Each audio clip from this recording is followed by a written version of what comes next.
Good afternoon, everyone, and welcome to another episode of To the Grave and Back. Your host, Nick Muley. I got Rosie with us. Hello. Lois will not be able to join today because she had some stuff going on in her schedule, but she is going to be, however, in the chat. So she will be sharing it out, but unfortunately, she will not be joining us today. So it will be just me and Rosie for today. And tonight's subject, today's subject. I'm always used to saying tonight all the time. Today's subject, It might be tonight for somebody. well, it would be for Lois because they're Yeah. 6 hours ahead of us in Scotland. So maybe I am right in some way. Yeah. Um, we're gonna be talking where we left off about the Dyatlov Pass incident that occurred in Russia in 1959, and I'm not sure exactly where we left off of, but I guess we'll just make the best out of the conversation. Just give some quick shout outs. Hello, Sarah. Good to see you. Good to see you, Nigel. Nigel shared it on the group page. Thank you. So, Rosie, do you remember where exactly we left off with the Dyatlov We're incident? talking about different theories, and I know some of us had said something about like this photo looking very similar to either a man because it's far away in the distance, it was really hard to tell, or like if it was some kind of like, creature or some kind of cryptid. And maybe we were talking about Yeti, and then the lights that were seen in that area when that incident occurred. And Yeah, some people were saying that they thought it might be like extraterrestrial, like an alien type incident. And then we also had showed some photos where they did like a forensic um, analysis on it to where the snow and the avalanche could have actually came through the way that it did and forced them out of their tent to cutting their way out the other side. We did talk about that. yeah. We also talked about it. I do remember this where I made a really good theory about possible case that because some of the bodies were, horribly shredded and mutilated, that could have been some kind of Wendigo or someone that Oh, suffered yeah. Wendigo psychosis, cannibalism. I So, remember that. Yep. what's going on, Joanne? Good to see you. So, there was a lot of things that, I felt like, I mean, at the time when we were talking about it first, it just felt like that. It felt like we could go on for, we thought we could go on for hours with all these different theories and just constantly talking about because it was definitely one of the most bizarre cases that I've seen with such an incident like this. I mean, I'm sure there have been other, incidents like that. Like you said you were watching a documentary that had something similar like that. If I'm Yeah, we right on even that. talked about like a tribe member or some kind of tribe that was native to there that possibly could have been mad and they had already had some incident with that they had notated in their journals. Yeah. Well, I just really think, I mean, there's definitely other incidents like that, but it just seems like despite that this one was in Russia, I mean, out of all the countries out there, it's no wonder why I think it's really gotten a lot of notoriety for it because it's even almost 65 years later, still Do never you remember exactly what year it was? 1959 February Okay. yeah, almost 65 years ago, the first February 1st and 2nd of 1959.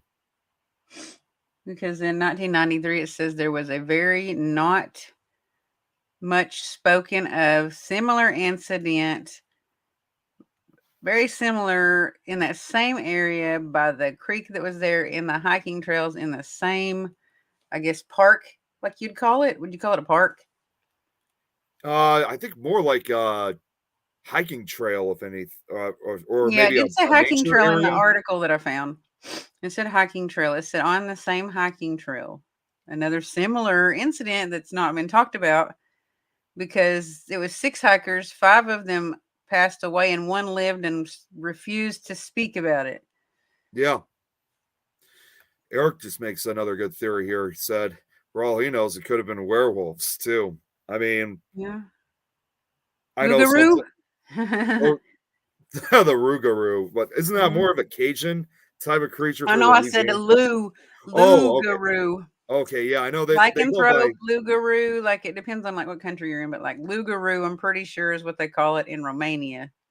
Yeah, it goes by two different ways. Sometimes Rougarou and others are Loopgarou. Yeah, So and I then guess lycanthrope. I always said, it's just one of those things that it depends on who you talk to. So, but yeah, it's probably also country. But I'm not surprised if Russia, had some type of like, because I think honestly, every well, especially with all the sightings we have nowadays, every country basically in the world out there has some type of werewolf or dogman type creature. I mean, it That seems like photo actually that you showed kind of looks like it could have been something like that if you think about it. it could have very well been. I'm actually looking for the photograph once again, just so in case anybody didn't see it previously. So give me 1 second. I mean, there's quite a couple copies of it, but the one that I'm looking for was the really good quality and the full picture one. So I'm looking for that right now. But if I can't find it, this might be as best as I can get. But you know what? Actually, let me see if I could try to. How did I do? Oh, wait a minute. You know what? I think there was. Okay, this will be a lot easier if I just copy the photo and just have because I'm trying not to get to one of those main websites where you gotta scroll down just to look for it. But okay, yes, I do. I do have the photo right here. So give me just 1 second. I'm saving it right now. And so for those that didn't see it, it'll give them a good idea. What's up, Robert? Good to see you. So the photo that we were displaying about 2 weeks ago was oh, okay, hang on 1 second. The Sometimes, very infamous like photo that's been shown and probably on it's only every. and it's But only recent that this photo had been discovered. I mean, this wasn't something that people have known for decades. This was like literally within the last few years. Okay, here we go. So this is the actual photo of what was supposedly taken by one of the hikers, and you could clearly see what looks like a large man-like creature standing in the wilderness. It's kind of hard to say exactly how tall this entity is, although seeing that it's standing near a tree, you can kind of see the height difference of just how tall it could be. I would definitely put it in the least 6 to 7 feet tall range. I think at least 7. Yeah, it's got to be. Mhm. I mean, at least. I mean, it's hard to tell, Yeah. especially because yes, And there you is can't a even lot. see its feet and you can't even see its ankles. So that makes me think that there's some kind of like a drop there to where it's actually standing back. So you can't even like actually see from the knee down. That's what I was actually going to say too. Is that with all the snow covering it, and seeing that you can see it's covering parts of the legs and obviously bearing the ankles and feet, it makes and that's the same thing with the tree. You can't even see the trunk of the tree. So trying to Mhm. exactly measure how high this, like how tall this creature actually is, it makes it difficult. But I'm just really surprised, and I probably said this the last time that we were talking about that none of the campers saw this photograph like when they took it because they would have had to have seen it in some way. But then again, it's hard to say for sure. Is there any way to magnify it a little bit or blow it up a little? Yeah, I could probably. Yeah, here we go. Because someone said he has clothes on and not shaven hairy, but I see something different. That's just my perspective. Yeah, it does in some way. Now that I'm looking at it, I'm not trying to debunk it, but if this was truly a person that was standing there, he kind of does look like he's got like a very heavy coat on, like completely dressed in black. But then again, the photo is in black and white, so I don't know if it's actually black in color. Um, I don't know. But you can still see the lightness and the darkness from the snow and the actual like trunk of the tree and like the tree shaft itself. You can see the darkness and lightness and the depth perception of the snow behind them and the tree. You know what I mean? Like the actual tree, like where it's dark, where in between the limbs. So you would be able to see the same lightness with him because he's standing in front of that tree that's behind him. Well, the other thing too, I mean, what I can't say already that I could already debunk is that it's definitely not a bear because if it was a No. bear, you would definitely see the details. You'd see the ears, the legs would be shorter, and bears don't have their legs at the sides of their bodies like that. And So, Carl says it's Photoshop, is what Carl oh yeah, thinks. I didn't even see. I can't see when I'm doing these comments. I mean, when I'm doing this, unfortunately. So, line cut it, knees, it's Photoshop. Yep, it's possible. You'd have to go back to the resource. Like, what resource did this come from, and who found this in the camera of the tourists? Like, who found it? You know what I mean? Like, what's the resource? See, if we even had just one survivor, like from that incident, there would have been a good likely chance that we would have had a more possible Show explanation. that Because, if we had any surviving witnesses, Bigfoot. It kind they of looks would have. like that. Oh, hey, Jamie, good to see you. Go ahead. Sorry. Well, yeah, I mean, it is a type of Bigfoot. I It's mean, like, again, but then again, in Russia, it's called the Yeti, which is um, just like any country. Each of these creatures often usually have different names. So, like over here in the U.S., it's Bigfoot. In Asia, including Russia, it's the Yeti.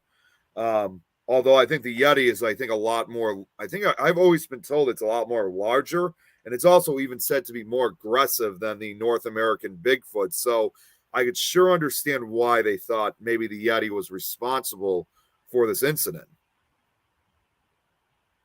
yeah.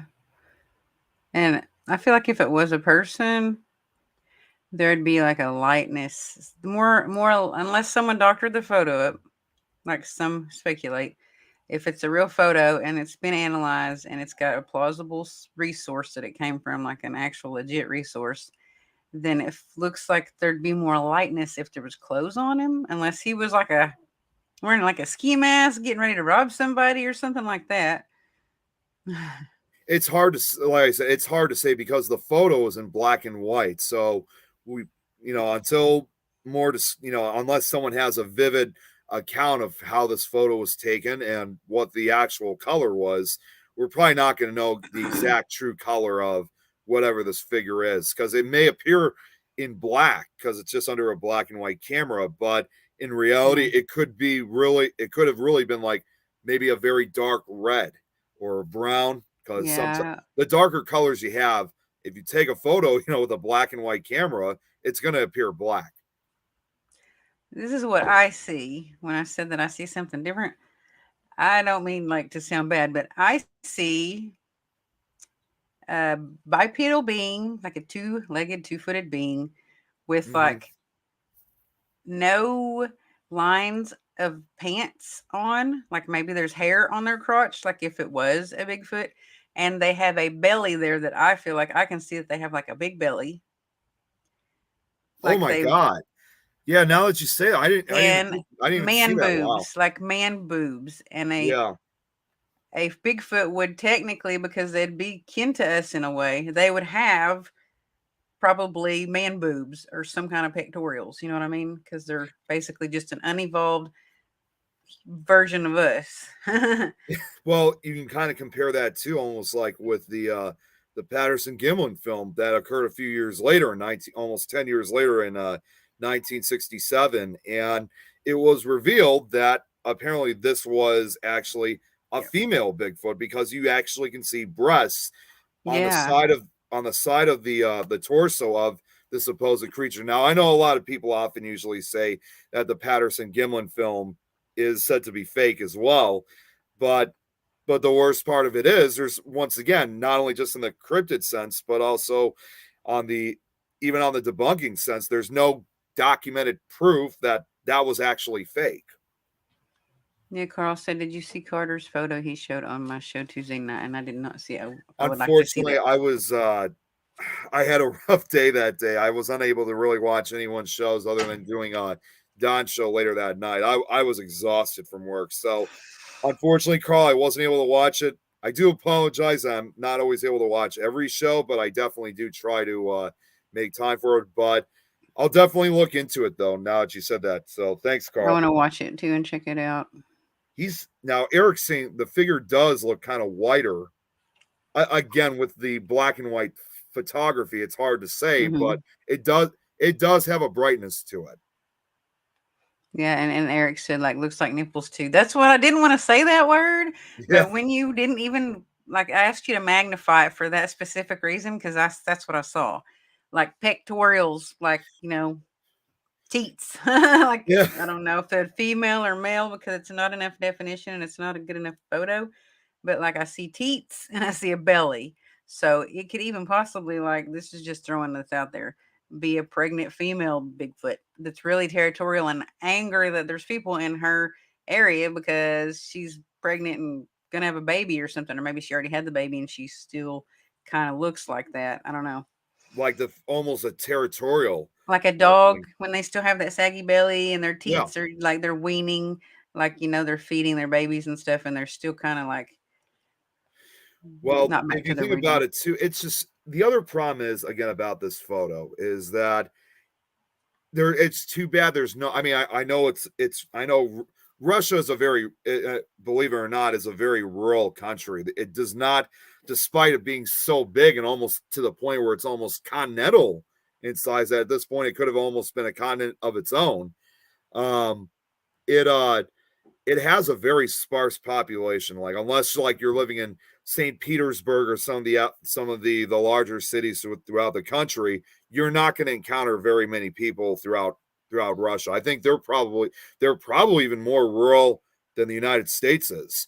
So the problem with this photo is that because it's such in a very rural mountainous area, there's no vivid description of, I mean, other than the photograph itself, there's no vivid description of where exactly this photograph was taken. I mean, yes we did find the location of where the incident occurred, but the actual photo itself, I Hmm. mean, that could be anywhere. Because if we had a more vivid description of where this photograph could have been taken, there's always that possibility that the tree that it's standing next to probably is still there today, along with some of the other trees, because we all know that trees could last for hundreds of Hmm. years.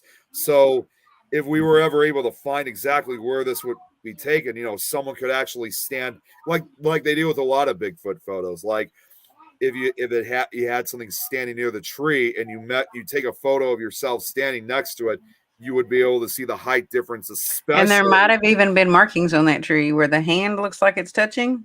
Yeah, like exactly like claw marks or scratches. Because we've also heard too in the terms with Bigfoot, and I'm sure the Yeti is no exception, that they often, one way of communication is they often usually use large sticks and knock on trees to communicate. So I'm not saying that maybe it was holding a stick, but it's definitely holding on to the side of the tree.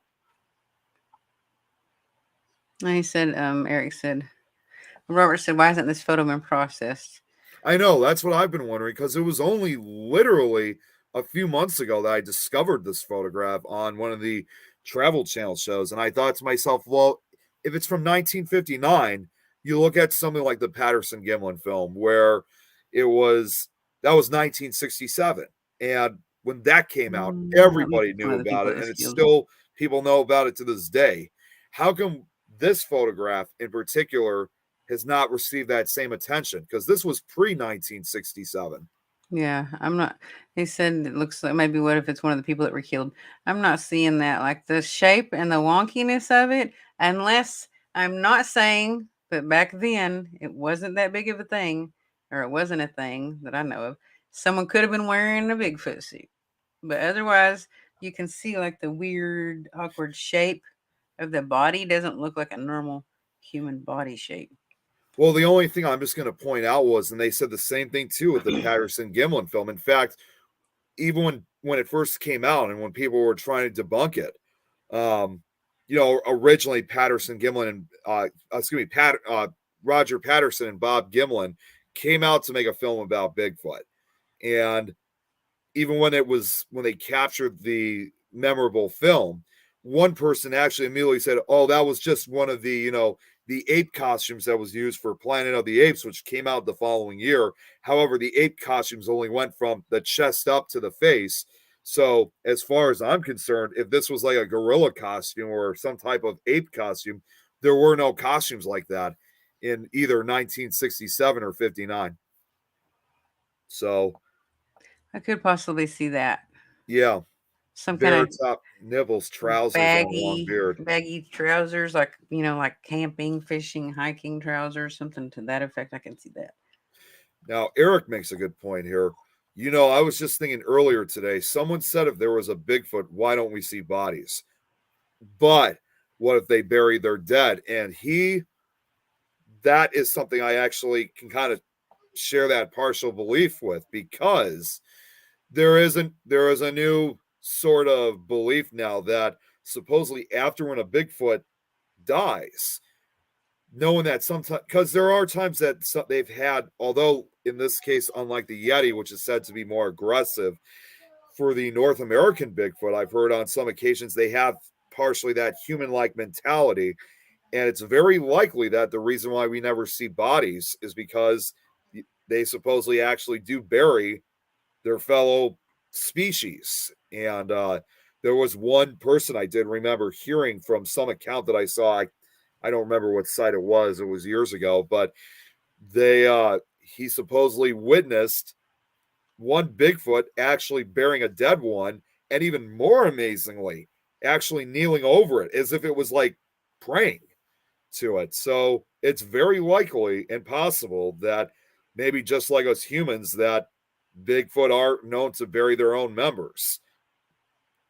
Maybe not 6 feet under, but certainly to a point where no one else can find their corpses. It would be interesting if he was talking to the the body, like talking to its spirit or something. Like if that's what he was doing, kind of like talking to it, telling it goodbye or something. That'd be interesting. It's obvious. That I mean, I definitely do share the belief that they have a bit, a A human like connection. mentality. Yeah, they definitely have some type of I think they have a yeah, connection. mentality of some sort similar to us, and that it's just you can kind of say it's somewhat amazing that they actually kind of do some of the same things we do. And yes, Robert, Bigfoots are known to smell really bad. They often do have a very bad stench to them, which is why you have some of those other creatures out there like the skunk ape because they're known for the smell associated with Yeah, them. I But in bet this they smell case, pretty good. well, going back to this photo in particular, I was just thinking this earlier about how you said it may have like an overweight belly of some Yeah, sort. just like a big Billy. Well, if you kind of compare that weight, supposed weight, and also the supposed aggression that these creatures are known to have, I mean, one thing I've learned is that Yetis certainly do have a quite a large mass of anywhere from 400 to 800 pounds. So we're Yeah, talking about a massive creature, huge. I mean, like heavyweight, very powerful strength with a height that certainly seems to give it a lot of advantages, whether it's dealing with humans or yaks or other creatures. They seem to be formidable. For the most part, they seem to be a type of creature that people do not want to tangle with. yeah. So, When you said this is like a human stance, yeah. which again, just in my own conclusion, a Yeti or a Bigfoot would stand like a person. They're known to, if they exist, they're known to stand like a man. Well, again, it could be maybe a territorial stance, like it's kind of Hmm. stalking them. Like maybe it's trying to send that message of saying, like, what are you doing here? This is my area. You need to leave before I Hmm. kill you, that kind of thing. So it could even be like a territorial or even a threatening stance because there are predators out there who do go into that kind of somewhat waiting to attack position if something's entered their territory and it's not something that they want in that area. And So even actually, to me, it looks like its stance is curious, like it it's could be curious investigating too. and doing like an investigation to see what's going on. Well, that's why I said too. It could be maybe like stalking them, like, Yeah, but at the same time, it could be curiosity. Like it's really hard to say.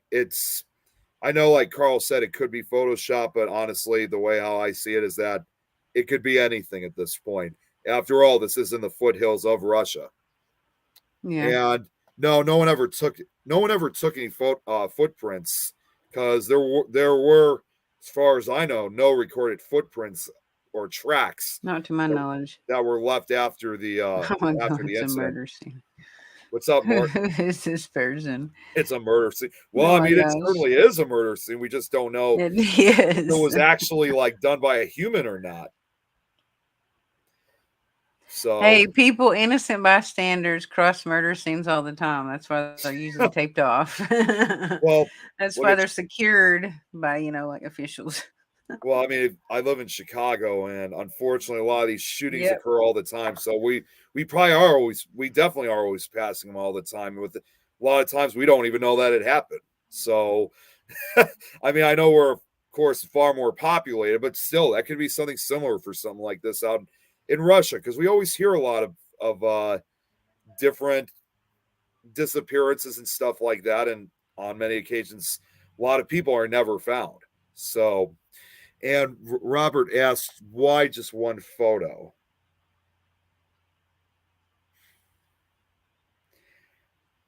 I honestly really am not sure, to be honest. I mean, I thought they I don't did know take, either.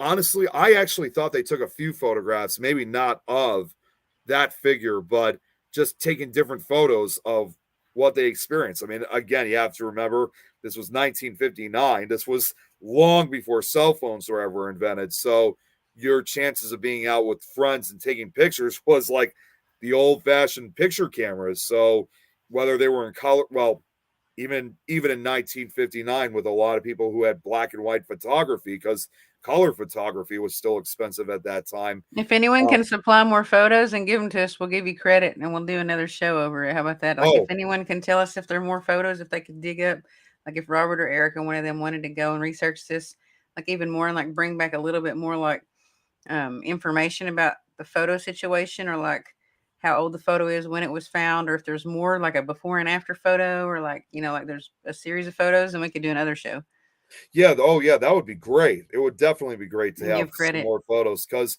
no, I was just simply saying, I just thought that back then, your only means of photography with you know enjoying your life or whatsoever was just the old cameras. And That's what I Eric, was yes, thinking. this was during the Cold War. That's also another interesting thing that Eric brought up, is that very interesting that this was also taken that this all occurred basically of what was considered during the height of the Cold War. So um, that's also interesting. You brought that up, and Robert, What Robert said, I'm like, we click click. yeah, okay. If it was me, this is just if it was me. It's not you. It's not Robert. It's not anybody. If it was me, I would be getting ready to run, but I would be turning around and snapping one good photo, and then my butt would be out of there. And some of them could have been blurry. They could have been afraid, and there could have been more photos. That's why I'm like, I'm curious to know if there are more photos like that were in a series of photos of this. Like, is there another one that went with this so you can see part of this, and another one after that? You know what I mean? Yeah, I know they don't often really review photographs, they review more videos, but I'm really surprised that this photo hasn't even been featured on the show like Paranormal Caught on Camera, because I mean, yes, they do more videos, but it would have been interesting to see what everybody on that show would have said involving that photograph. I mean, yes, it was on a different show on the Travel Channel, but still, hence the name Paranormal Caught on Camera. Whatever this was, truly was caught on a camera. That's a good point too. That might be why it took so many years for it to surface, because I don't believe that it was just discovered recently. I don't think they would have left it going that long and not discovered what was on those cameras and not even looked on them all these years, and just now recently they just found this footage or this picture. Well, when you think about it, not just the photo, but the entire incident itself. Um, it just well, and I think it's like this for every country, not just for Russia or even just the United States. We've always heard that theory of, it just seems like every government of every country, when it comes to something like this, they do whatever they possibly can to try to hide it immediately from public view, so the public doesn't seem to realize it. So the question would be, for the Dyatlov incident, is that, could it be possible that maybe the government may have had something to do with, maybe not the actual murders themselves, but did some kind of cover up and somehow managed to also achieve this photo? Or even yet, what if there are more photographs of this supposed figure that the government managed to what's the word I'm thinking of? Cover up, hide, conspiracy, conspirate, like, It was well, like classified yeah, and then just and was taken. able to be unclassified recently. Yeah, like it could have been, classified and confiscated by the Russian government. Like, what if it was possible there were more images, but somehow this photo managed to slip through their fingers. What's going on in that? Let's see here. How are Paranormal you in Caught. it? Paranormal Caught on Camera is my favorite show. Now there's one just called Paranormal Caught. I don't think I've heard of it. Is that a new? Is I that a haven't brand new either. show, Eric, or is that I an older actually one? just watched Paranormal Caught on Camera last night. I watch that a lot. It's funny how I'm actually good friends with one of the guys on the show, Brian Yeah. J. Cano. I've become really good friends with him. Whenever he's always excited to see me at He's the probably my Paranormal. favorite person on there, actually. We're actually trying to get him on at some Hmm. point as a guest. I mean, he said he was all for it. So he's, as far as I'm concerned, I think he would be pretty easy to bring on to any of our shows. Oh, it is a new show, Paranormal Caught. I just like wonder if it's like if they were trying to rip off on the name because it's the same exact title just without the on camera part. Where is it caught in a net or is it caught on camera too? Yeah. But either way, this would have been an interesting photo to look at on Paranormal Con on camera. Now I know, just to kind of be on partially the skeptical side, I know of course some of the videos that they have shown on the show had later turned out to be fake, but it would still be interesting just to get all of their opinions on what they would think on this photo and think if that what if this really was responsible for the deaths of these 9 students.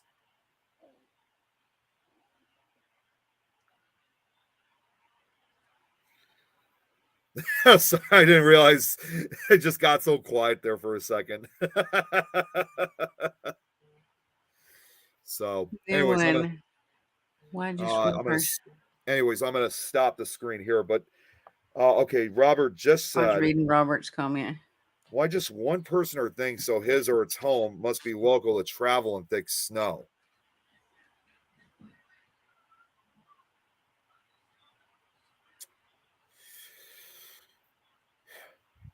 It's kind of hard to say, to be honest. I'm not sure how to answer that one. What do you think? Why just one person or thing? So his or its home must be local to travel in thick snow. I would probably like, and you said that there's like not a large population. It's not heavily populated. I would agree with they must be like come somewhere close to there or local, or they were camping there. If it was a person, they'd have to be camping there somewhere nearby. Like they wouldn't, like just travel through all that snow. Yeah. And for a country like Russia that probably gets, especially being in part of the northern hemisphere where I've heard they get quite the winters there. So it would also be kind of not necessarily strange, but certainly out of the ordinary for someone who would be willing to risk his or her life, um, especially in the mountainous regions of Russia, to just basically walk through and not take risks that, if you make a wrong move or if you get lost, that could very well cost you your life. So you would have to be very familiar with those areas in order to kind of in some way see other people walking through that area. Yeah, that was awkward. What is that little symbol that they have after what they say? It shows up It's an only on him. emoji that they're showing that for some reason Okay, it I was does like, it not shows up appear. only on that person's thing, but I can't tell what it says because it's so tiny. It looks like OBJ or Yeah, QBJ or I've seen that before, and it's an I've emoji seen that it. just doesn't show up on the screen Yeah, here. I've seen it before, but for some reason, StreamYard. Well, sometimes StreamYard does show it, but other times, and for the most part, they really don't show the emojis for some reason. Maybe it's just because StreamYard is just not set up to show the emojis. I'm not sure, but for some reason whatsoever, it doesn't work. So I'm actually kind of going through the page right now just to see exactly which emoji it was. I'm betting it's I probably a was gonna, laughing emoji. I was gonna look at that other article that I told you that I found that was similar to this one. It was said that there was another incident that was similar to this in 1993, and that there were 6 hikers, and 5 of them died, and one survived, but would refuse to talk about anything that happened. And it was at the Dyatlov Pass, same area, the same hiking trail. It was a guy named Lyudmila Korovina, an experienced hiking instructor and survivalist labeled as a master by his peers and students. Oh, that's a girl.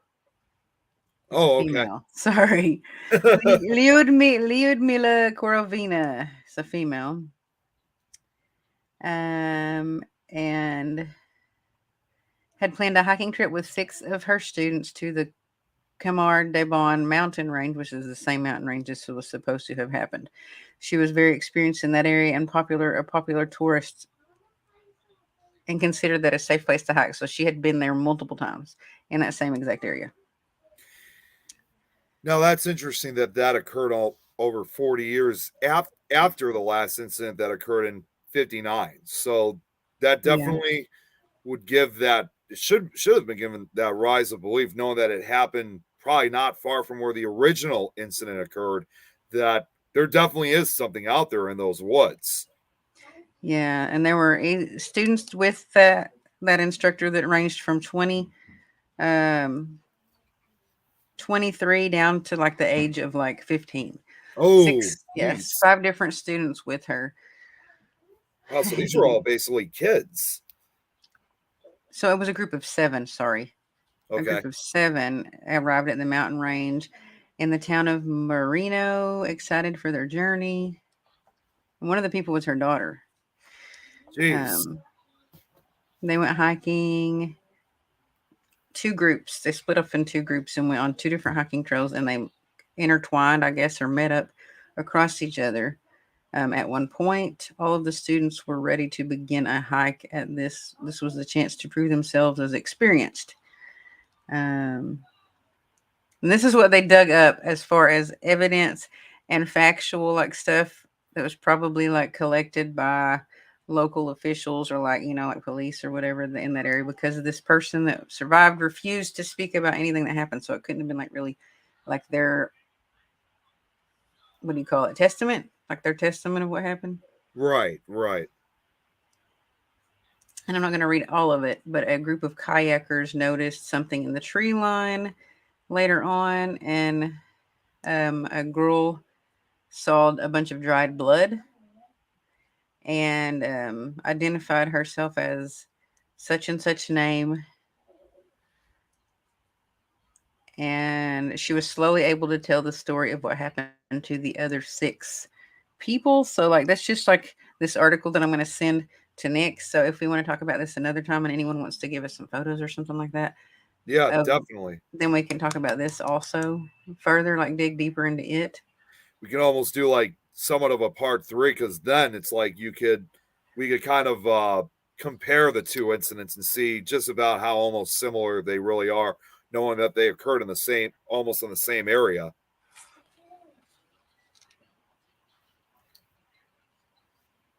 So oh wait, I thought that was it. Never mind, that was the stream. Like, I think, oh, you just sent it to me now, but nope, that's not the right one.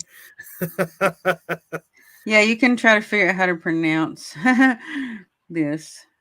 I'll send it in the message. I got the pronunciation ready if I can't say it right, because unfortunately, I'm not very good with speaking really a lot of the Russian words. Okay, so we got the Kamar Dabin incident. Okay, let me see if I can try to see if I can get that pronounced correctly. Uh, I really don't know if I am saying it right.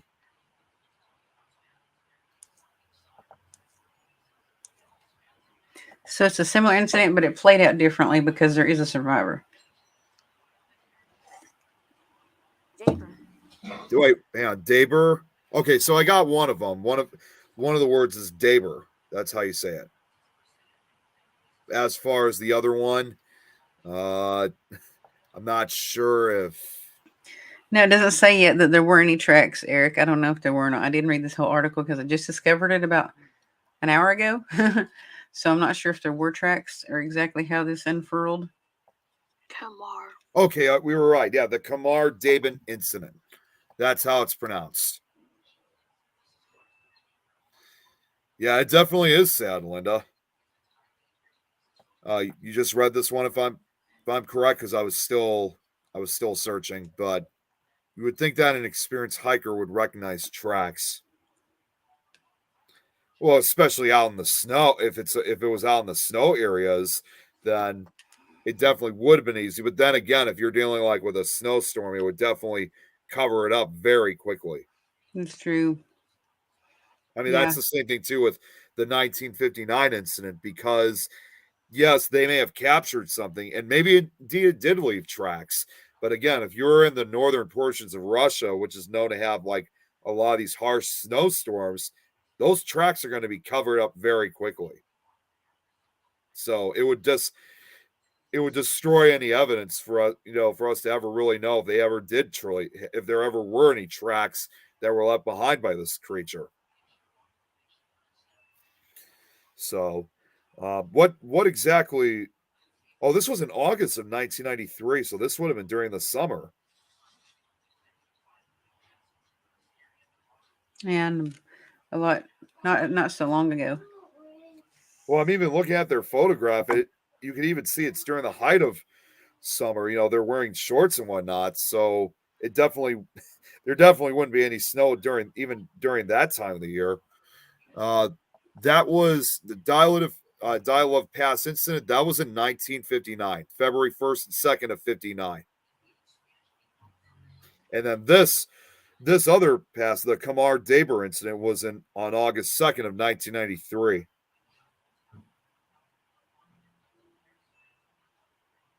Yeah, we're definitely going to have to do a part 3 and compare the two together. I think that might be something Yeah. Lois. I think that's something Lois is going to find really interesting when she comes back. Yeah. Or better yet, maybe try to do I'll try to put together a slideshow so that way we can try to maybe combine the two incidents as a slideshow and kind of review it for ourselves. It'd be interesting to go out there and investigate with all of those deaths to see if you could contact anybody. Yeah. Oh my God, I'm really surprised no one has done that since I bet you that's there has so been well someone known. that's done that. I bet you if we look it up on YouTube, I bet you we can find a video. Well, you know what? I actually do. I'm Mhm. not going to say much, obviously, because of the rules about Russia, especially in this day and age. But Mhm. I did remember telling you that I do have one. As far as I know, the only investigator I know from Russia that I've been in contact with, and he investigates a lot of these locations. He lives in the St. Petersburg area, so he definitely gets out a lot and tries to investigate.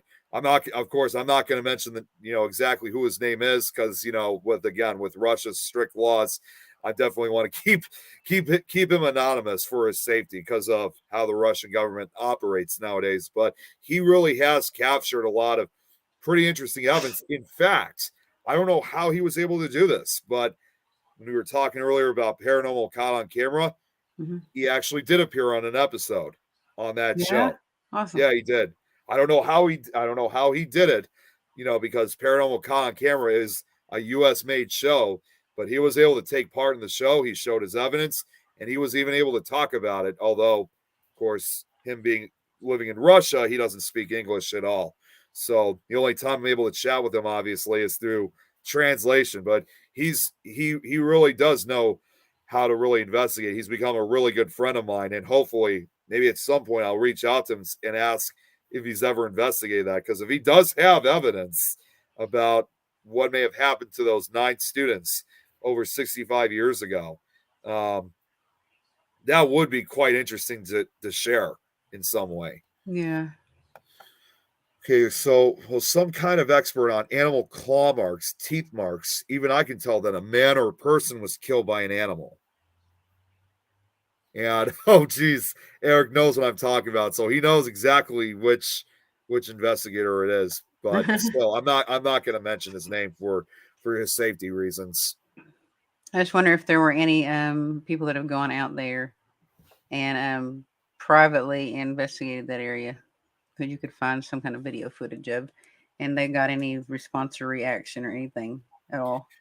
You know what? I think you know what? Actually, and this goes with the same guy too. I think he actually has a YouTube channel of like where he does, even though YouTube is banned in Russia, he still managed to put an account together. But I think he has a YouTube channel where he displays a lot of that evidence. one of these days I'm gonna have to check out his channel, and I already subscribed to it, fortunately. So if he does have anything involved with the Dyatlov Pass incident, I'll definitely send it to you so we could have that reviewed for a future episode. Because that would be That'd be because really that cool. might finally give us some of the answers that we're looking for to know if they truly were attacked. Hmm. Like if this was man-made or if this was animal attacked, or even if it was alien related, Or governmental, some other kind of governmental conspiracy or government some related. governmental related, yeah, incident. Now, Robert's asking, do these locals have any legends about these things? I bet you could find some local legends about some kind of a cryptid. I was Well, actually thinking again, about I that. think oh, I'm sorry. Go ahead. What were you saying, Rosie? I was just thinking about that when we started the show. Like, if you could talk to that tribe that they noted in their journals in the 1959 incident, if you could talk to that tribe, I wonder what they'd be able to say. Yeah, because I can't remember what the group was called, but I think I just made it easier. We just called it the Native Russians. Was it the Mali? The Mali tribe? Yeah, I Mali? think it was some. It Mali or was Mali or something like that? here. I got the page open. It's called the Native. Oh, damn, I can't, I can't remember. Wait a second. There's a Wikipedia page on them. The indigenous people of Russia. They are called. Oh, wait a minute. There's a couple. Well, just like Native American tribes, there's a couple different indigenous groups of Russia. So I can't remember what it was called either because it was 2 weeks ago. They were the yeah, I can't remember what the name was. If Lois was on, she would probably remember. But I think any type of indigenous group out there, they probably would have some kind of belief revolving around these creatures or Yeah. even the land themselves. Because if you look at some like the Native American belief systems in certain areas, Mm-hmm. you often usually will hear not only the stories of a supposed creature or creatures that inhabit this relatively rural area of the country, but more importantly, they also would say that the area is cursed or it's Yeah. the area that you're not supposed to ever step foot in. It belongs to this certain race of creatures. It's their land. If they it's that cautionary kind of way. Like they Mm-hmm. tell you stay away from there. If you go beyond the trees, you're never going to be seen again. So it is possible that maybe the same thing with the indigenous people of Russia that they might have similar stories like that. I do find it odd that there was a similar incident that occurred, and I do plan on reading the rest of this article. Like, it makes me think even more that it would probably have been some kind of foul play incident in '59 rather than just an avalanche. If there's another similar incident where these people looked like they had been killed. Well, if it was an avalanche, their bodies wouldn't be as mutilated. I mean, they would be if they were like left out in the snow for very long periods of time, but by mutilation, not to the point where they're ripped apart. I mean, the bodies would be And their bruised. tongues looked cut out, but Yeah, it the looked bodies would appeared to be cut out. in the case with avalanches, the bodies would be bruised and they may be partially crushed, because of the weight of an avalanche. And if the bodies are left out too long, then yes, the bodies eventually suffer from frostbite, and it does give that mutilated appearance. But as far as tongues ripped out and certain parts of the bodies that were missing, there's no way an avalanche could do it. If it honestly, if I could put it this way, if it was an avalanche that did cause that type of damage, it would have had to been over a very, very sharp rocky area, like to do that much kind of damage. And an area like where these bodies were discovered, there was no real sharp rocky surfaces. Because even then, even if there were stuff like that on the mountains, it would have been covered by snow bridges. So the chances of it for being an avalanche, I I think that's very unlikely. Oh, and Linda just put down the info here. 9 trekkers from the Ural Polytechno date February 1st, 2nd, 1959. Location, again, I can't say it too well. Kolat I cannot. Sickle, probably like I sickle, like I said, I sickle. can't. I just cannot say words very. I don't really speak Russian, so I really don't know the words too well.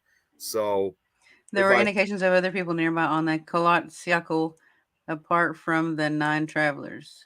Is that the traveling, like the hiking path that they were on? it might have been.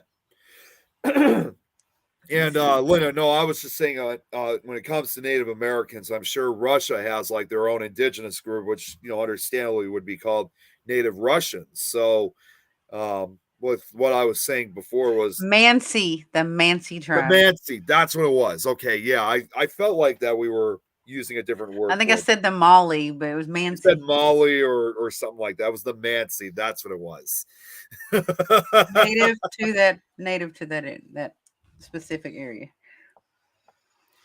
Well, when you think about it too, and again, I know this is more revolving around Sasquatch and the Yeti more than the actual incident. If you think about it too, believe it or not, I think a lot of us kind of know about this, is that in the more sense when it comes to Bigfoot, the Yeti, Russia and North America at one point were once connected, thousands of years ago, because at one point you had the Bering Land Bridge that once existed between Russia and North America. So it's always very like it was. One person once said that maybe very recently there was something very large and something very ape-like living in either China and Russia. And because of North America and Asia, the Bering Land Bridge, there may have been creatures like that living in the Pacific Northwest. And some people believe that could be considered, in fact, the origin stories of the Native American legends of Sasquatch.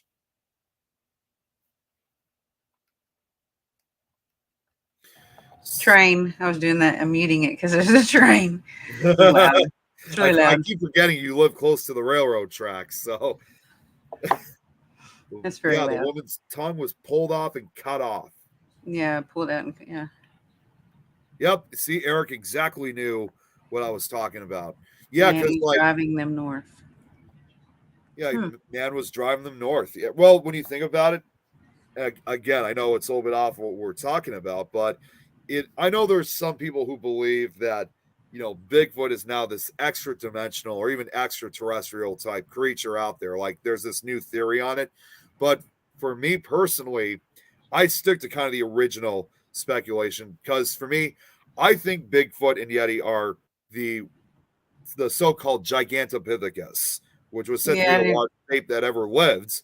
Giant I people, like giant races of like giants. giant races. They were Yeah, considered the I do largest too. apes in the world and to have ever lived because it's a fair belief that they were an erect bipedal animal, standing perhaps 8 to 10 feet tall, weighing about 800 pounds, and was presumably covered with hair. And this is almost the exact same description of a living Sasquatch or Yeti.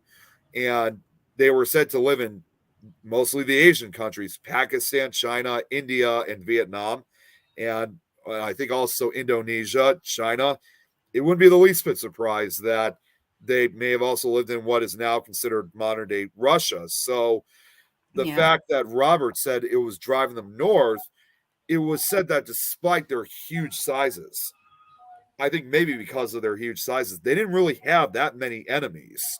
Um, I think there may have only been one species of animal that may have been predatory to them. But if you also go online, one of their other enemies may have been the early humans that once existed. Some of the previous um, previous species of prior to modern day humans may have been another enemy. So it could have been likely that that previous species, because it was said to have lived 2 million years at around the same time Homo erectus and Homo sapiens lived.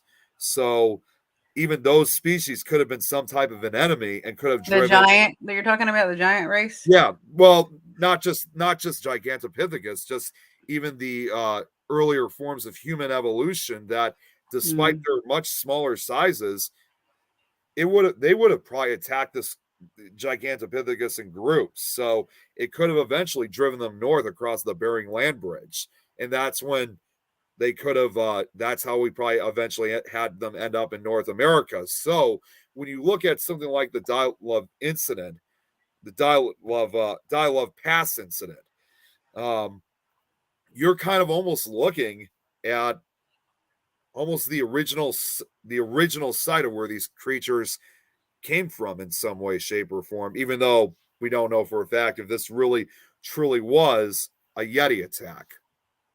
Yeah, I'd be interested in reading the rest of that article about the more recent incident and seeing what their theories were based on what happened, what their theories were about what happened in that incident. Right, right. Well, there's also not necessarily an incident. There was also that video that's been going around. Again, another video that was on Paranormal Caught on Camera. I don't know if you saw the video, but there was that video of those kids that were walking around. I think it might have actually been in this. I don't remember which part of Russia it was in. It might have even been in Siberia. I don't remember, but there were like those boys that were walking around, and at one point they saw this figure out in the trees looking at them, kind of in a stance, almost kind of crunching over, and then all of a sudden it runs off and they run the opposite end. So it makes me wonder again that until I find the actual location of where that video was taken, wouldn't you find that very interesting to know? Like, I'm not saying it all, but would you find that pretty interesting if it was like not far from that same incident? Because that would definitely confirm the belief that this area could be inhabited by Yetis, in a likely source. Yeah, and Yeti are like, I know there's so many movies that have came out in the last I few know. years. Have you noticed like there's so many movies that have came out in the last few years, and even children's movies, and I think that like that's really neat. But they're always like the Yeti story or the like snow, like a snow creature's always based in somewhere that's got a lot of snow most of the year, or whatever, like wooded woodland area that's covered in snow or whatever. They were It's video very and they likely. were playing around and they saw it and ran. Yeah, I Yeah, saw that video. he knows the video. Okay, so you Yeah, have I've seen seen the that video. video. Yeah, I've seen that video. I just wish I can remember exactly where that was. So That's why in that video, like I was saying about if I was taking a photo, I'd be snapping behind me. As soon as they saw that video, they started screaming and running the other direction. Right? Is that the same video you're talking about? yeah, I think it was. Where they're like, "Oh my god, They it's gonna saw this figure out. eat us!" Yeah, they And see they're it out running. they see it out like in a tree line, and it's kind of Yeah. crunched over. It's like a shadowy, hairy figure. And then I'm really surprised Paranormal Con Camera didn't say it, but it almost seems as if that creature is just as scared as they are because it's Yeah. running one way. Those kids are running the opposite direction. Because I feel like they spotted it, and at first it wasn't moving, but then it's almost like it acknowledged that they saw it, and it was like, "Oh crap, I gotta hide." See, Robert, why do they not take the whole bodies? Does does she mean by like the attack? Does he mean like the attack itself, or when they came to collect them? I'm not I'm sure not sure either. if you can be a little bit more specific on that, Robert. So while we're waiting for him, a study led by scientists from EPFL and ETH Zurich, published in 2021, suggested that a type of avalanche, oh wow, known as a slab avalanche, could explain some of the trekkers' injuries. I could see that in some way, but it still would not explain, for example, why how and why the tongues were removed.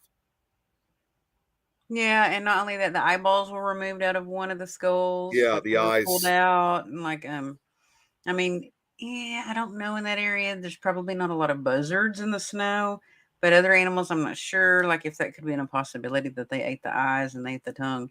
But I do know that it said, I'm pretty sure, correct me if I'm wrong, in one of the articles that it did say that it appeared that the tongue had been pulled and cut. Yeah, almost kind of Like a manually, laceration, like a straight cut, like like a cut like with clean. a knife almost. Yeah. So no animals that I know of, Smokey the Bear doesn't carry, a machete or a fillet knife. Like that's an animal's got, hey, I got a knife in my pocket. You guys want to cut this tongue out of this person? I mean, I don't think that any animals would have done that. No, there's just I can't think of honestly, I can't think of any animal, either land or water related, that is known to cause that kind of damage. Eric said that he's going to watch the whole series again.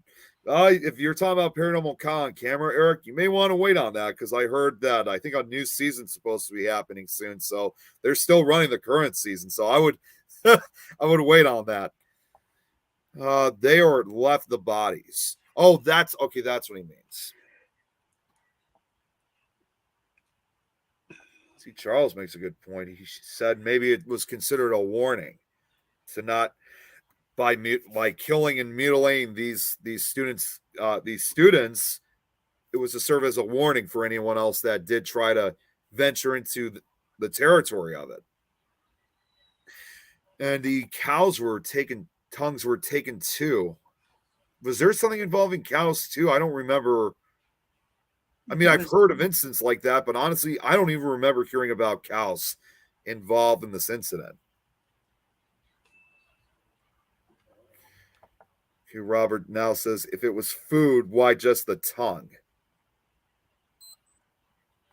That's an interesting point.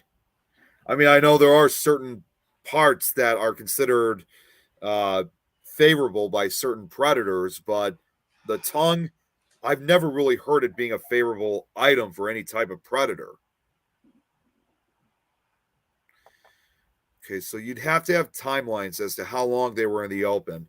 The soft tissue traumas sound like it was done by wild animals. Oh, and she also makes a point too. Soft tissues, eyes, tongues are easy access. They are considered the most vulnerable, some of the most vulnerable parts of the body. So I can understand that. That's what I thought she was talking about, Joanne. Not Okay, this yeah. one, but over this skinwalkers, maybe same bunch. Yeah. Something like a similar kind of creature. Like a Russian skinwalker or like I said, on some accounts, maybe something similar to a Wendigo or a Strigoi, you know, the vampire type creatures. I was thinking like 40 Days of Night vampires. 30 Days of Night. Yeah. 30 Days of Night. You remember them? Like that's a good movie. Yeah. How like just like animalistic that they were. They weren't very human. They just looked partially human, but they acted very animalistic. Yeah. And that was a good movie. I liked 30 Days of Night. It was a really good night. And that was in Alaska. So you're talking an area that's frozen. Well, yes, it's far, but it's not that far. But they weren't from Alaska. They were from either German or Russia because they traveled there on a boat or a ship from Russia or Germany. I was going to say, you kind of wonder how they got there in the first place because they're not like other vampires where you never see them fly or turn to bats. Caught a ride with that American guy, and they caught a ride with him back somehow and came to Alaska. Because they even spoke in another language, remember? Yeah, it was like this satanic speech. Clicking, clacking, like language. It was really like spitting, like spit type of like Nosferatu. Very Nosferatu-ish. Rosie, I got to run just for a quick second. My laptop is just about to die. So, oh, yeah.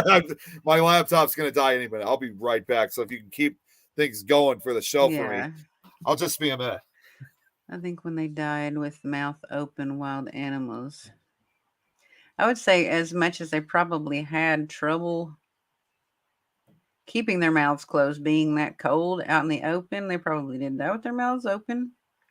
I'd probably think that was how they passed away, that their mouths were not closed. Because if you think about being that cold, like your muscles freeze up and they cease to work. And you would probably have your mouth open when you died if you were in that snow, in that low of a temperature or whatever. I could agree with that. All right. Sorry about that. Oh, that's okay. Yes, Eric, I did the same thing too. I was in such a hurry trying to get things set up for both shows yesterday and today that both of those instances, I forgot to bring the cord over. All right. So were you reading this one already, Rosie, of what Eric said about the alien cow thing? Alien cow thing that the soft tissue was eaten by animals instead of aliens. I think that she's talking about the alien cow thing where the soft tissue was eaten by animals instead of aliens.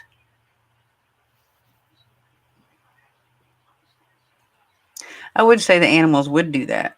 I don't know if aliens would or not. I don't know any aliens personally. I don't Or think any if of us do, as I far don't as know if we they'd know. be like an organ harvester race, like they're harvesting some kind of like body parts or organs, but I do think that animals would eat just about anything out in the wild and out in the open.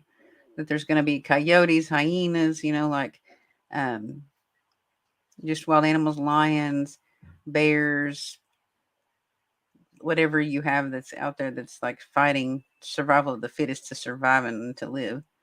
Right. Oh, Linda makes another good comment here. And if they were screaming just before dying, that's definitely sad. Well, that's the other thing too to point out is, again, with Russia being a very rural country, I'm sure anybody from Russia could relate to this, but if you're in a very rural area, miles from any towns or cities in that country, and something happens to you, not a soul in the world is going to hear you. Nobody. You're on your own. I mean, it's just you in the woods in the mountains, and if even if you're with a group of people, the only people you can rely on is not only each other but yourselves, because if you make a wrong move, it could very well cost you your life. And Robert says Russia still has wolves, so Bigfoot has a problem. I'm not really sure if I would say that, because there are some occasions where I've heard of some of the more aggressive Bigfoot Sasquatch type creatures out there, including the Yeti, that yes, it's probably an enemy of theirs, but they're known to take them down pretty easily because they're much stronger and much larger.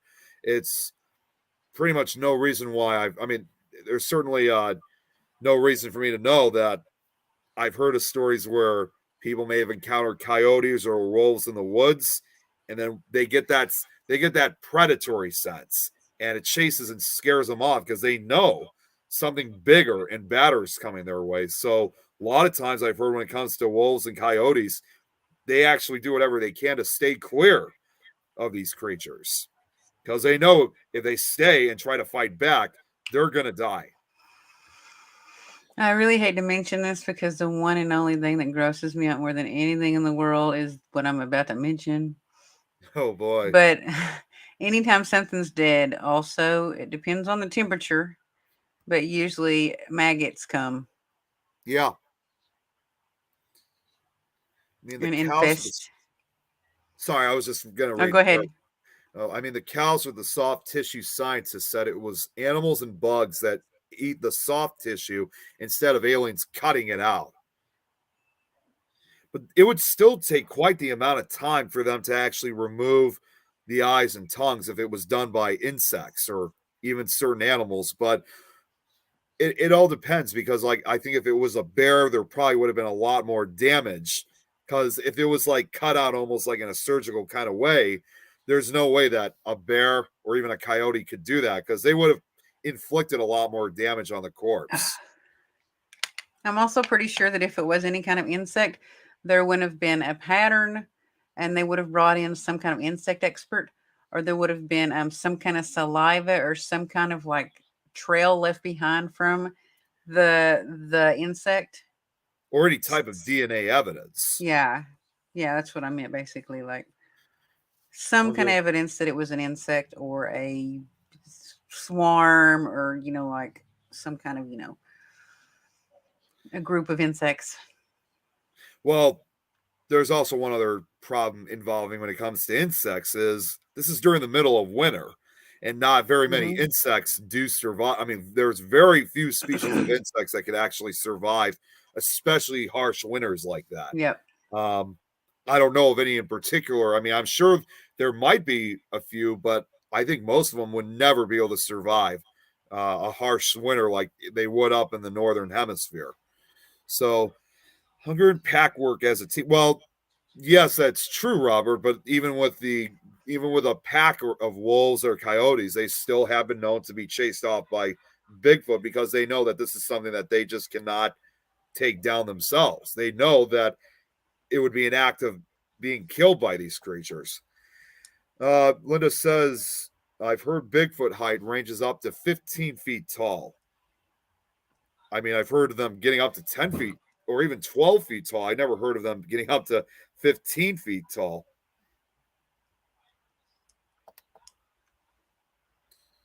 Okay, that's what Eric was trying. Hey, Jill's on. Good to see you, Jill. Not to change subject too much, but anyone consider a witch type demon? Just saying, it fits too, other than a Yeti type incident. I've never heard of something like that. Have you? I haven't thought of that. I'm not saying that wouldn't be possible. Um, does she mean like a banshee Yeah, like some type of banshee, or of or a course, dark obviously, like a dark witch of some kind, like a spirit or like an actual physical person, a human being, 3D form witch? Does she mean? or maybe like a type of entity, like with because again, different countries have like different stories, like not necessarily, but involving a female spirit. So like Mexico, you got La Llorona. Yeah, it's just Um, my favorite story. That's my favorite. Yeah, I love that story too. And then Hmm. in Japan, you have the slit mouth woman. So what if Russia may have their own type of, even though it's not necessarily, I'll call it anyway, woman in white. Yeah, that's what I So, was thinking of. or even, I know you got, there's this act, you know what, Rosie, you probably heard of this one, because this is actually more based on not only Native American mythology, but also something that's heavily told throughout the tribes in Oklahoma, is the deer woman. There's that one too. Uh, Hmm.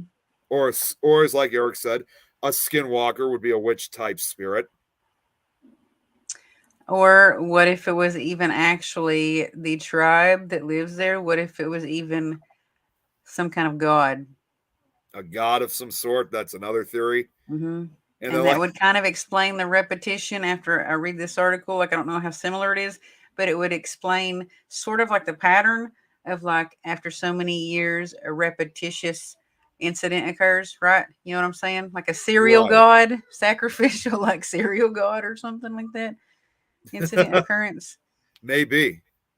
And then and again, I know I've repeated this several times, but Wendigo. even if you look at something like the Wendigo, because it is known to cannibalize, and sometimes will use human-like methods to cut out certain parts of the body, like the eyes and tongue. So maybe some type of flesh eater of some sort. And Yeah, you like said Strigoi, which is kind of similar too, right? Strigoi, which I don't know if it Yeah. really actually cannibalizes, but it does have vampiric tendencies. Robert saying, what temperatures we talk about? Minus 20, at least that. I mean, Russia really does have some of the harshest winters. I mean, undoubtedly, I think Antarctica has it the worst, but in the northern hemisphere, they have quite the harsh winters. I mean, not as harsh as Antarctica, but it's certainly it occurs in areas which is, no reason why they're relatively Hmm. uninhabited, because they're considered very hostile to humans. And yeah, oh, check that out. Eric said he thinks I'm right. Maybe a Wendigo of some sort. Where is the rake from? I don't know if the rake has a specific country of origin. I mean, that's kind of been something that's been, Like, where has it been cited? well, it has been seen supposedly throughout different parts of the United States, but I have heard of other countries that are starting to see a similar creature like that. I don't know if I could really say, for example, that it could be the exact same creature, or if there's multiple creatures out there, but um, the descriptions are very similar. So the rake could be that's another good example. Okay, so Jill here says, yeah, it gives it a vibe of that seems ritual in nature, or territorial. Don't cross its line. So we were actually just talking about that earlier, Jill, like about how, It's not a rake. They're hairless. well, it's hairless, but still just the attacks it can make, for Yeah. such damage. But that, yes, it wouldn't really That's come definitely not between. what was in the photo, anyways. A rake, That's I what I don't was think. about to say. It's definitely not what would be in the photo if it had those rake like. Okay, your movements are slower in those temperatures. That's true. Yep, Eric just brought this up. Unless you're blood, would it be cold blooded? Unless you're like adapted to that climate. Yeah, I'm not sure. It would be for most of us, it would be very hostile. Hmm. And Eric just points out For a Russia human. yeah, for a human, yes. I mean, there are other life forms like wolves and bears that can survive, but for us, I guess we're just not we're not set up to be like that. At least not yet.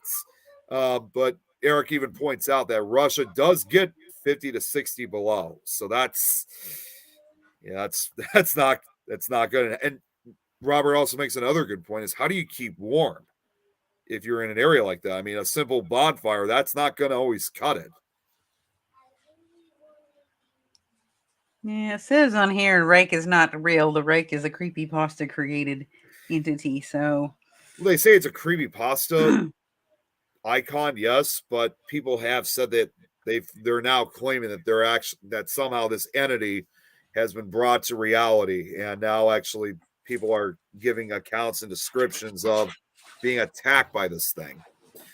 Jill here says, "I just want us to take those in consideration for this incident." yeah, I And think pretty much like there's a wide umbrella of consideration, as nobody really has enough data or enough evidence or answers to like really actually like kind of like pinpoint anything, one thing that it is, other than a Bigfoot, right. possibly, yeah, or a Yeti. Now, Linda says, I wonder if any insects hibernate in the snowy areas. I have heard there are certain types of insects that can hibernate during the winter. I think even a few certain types of bees are known to hibernate. And beetles, And probably beetles. Beetles are known to hibernate, depending which ones you're talking about. So, but in the case for insects, if they were truly responsible for creating the damage in the Dyatlov incident with the tongues removed, the eyes being removed, and other parts of the corpses, I just can't really think of like any type of insect that could hibernate or wake up. Well, even if there were insects that did manage to hibernate and were known to eat those type of substances, they wouldn't just wake up immediately and know that food is nearby. That would be considered unusual for those type of insects to just wake up during the middle of a harsh Russian winter, because they would, even if they were able to eat, they would perish in the harsh conditions. So they wouldn't even last that long. Okay, let's see what else. Huddling together would keep you warm, especially if you have fur.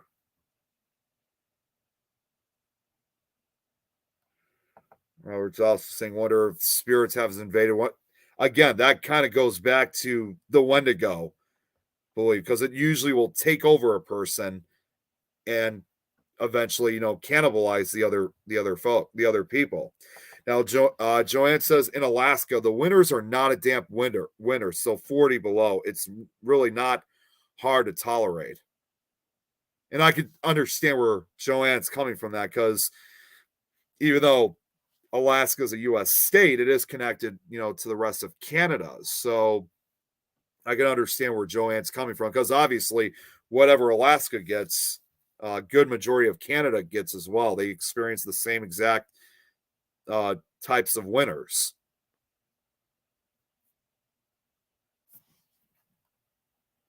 So, Rosie, I can't hear you right now. Sorry. Oh, there you go. Yeah, you were muted. I had muted it because my child was screaming. I looked up Russian insects that are adapted to snow. Snow fleas, which I don't think would be the culprit. Snow fleas? That's actually a real thing? Yes, snow fleas, scorpion fly. Scorpion flies, jeez. Midges. I've heard of midges. And snow flies. Snow flies. I know a few things about certain types of insects. I'm no real expert on them, but that's kind of surprising that such insects like that actually exist. Robert's like, Alaska must be full of cameramen. Oh my gosh. I'm really surprised. I know this more focuses They on probably Alaska. have a lot of cameras. Well, they do. I'm sure they do. There's a lot of wild game and a lot of forests and like woods there, and a lot of moose. Yeah. And incidences with moose. What are those cameras called? The game cameras. Yeah, game cameras. Yeah, I have some of those. Yeah. I would not be surprised that there is a lot because like you said, there's a lot of wild game. There are thousands of them, probably tens of thousands of them in Alaska.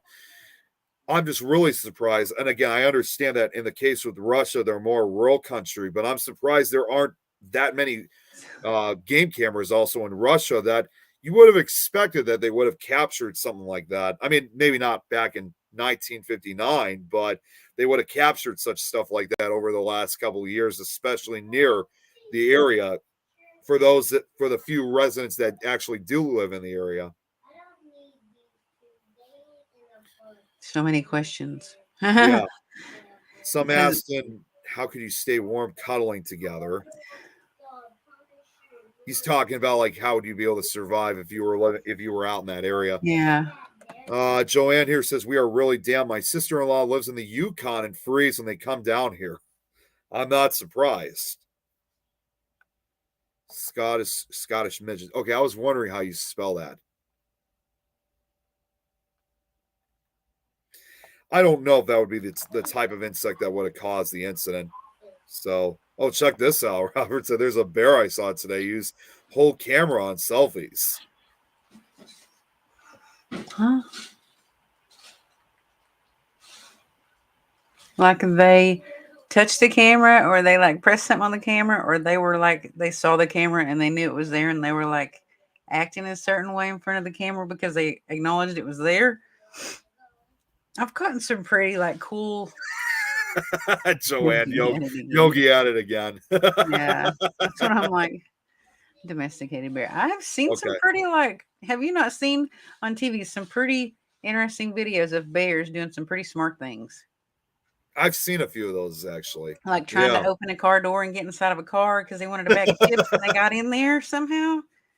I've seen a video where someone had a security camera in their home and they accidentally left a window open and a bear climbed in, and it was almost like as soon as it got into the house, the woman who owned the house, she was not in the house when this occurred. She had to go somewhere. So she accidentally left a window open after she left, and the bear got in. And it almost gave that look like, say, okay, I'm in, but how do I get out of here now?